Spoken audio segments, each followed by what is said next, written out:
When most people say, I think that, what they really mean is, I feel that. They're not thinking, they're feeling, and they're dressing it up in a suit of logic. But the dangerous part is they actually believe their own wardrobe. Your mind runs on two tracks, fast and emotional, and slow and rational. Guess which one leaves the station first?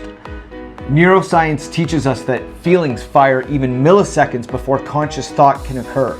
That's barely enough to notice, but it's plenty of time to smuggle a gut reaction past the guards and give it a fake ID called reason.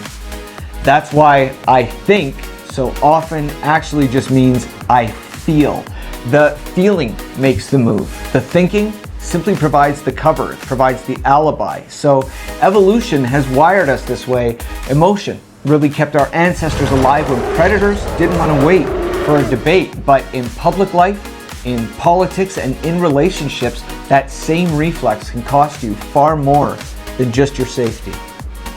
In 2017, a viral video showed a passenger being dragged off of a United Airlines flight. The CEO's first public statement, I think our staff followed established procedures.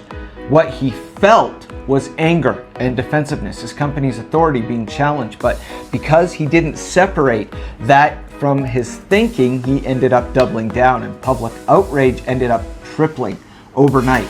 The stock value took a hit, and later he had to issue a full apology that could have just as easily been his first response. He didn't lose control of the narrative because he felt. He lost control of it because he didn't realize or acknowledge that he was being moved by feeling.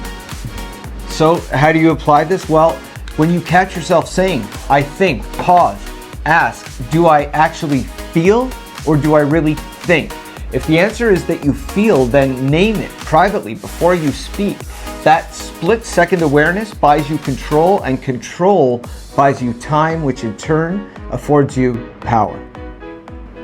The rule to remember here is that a feeling in a nice suit is still just a feeling.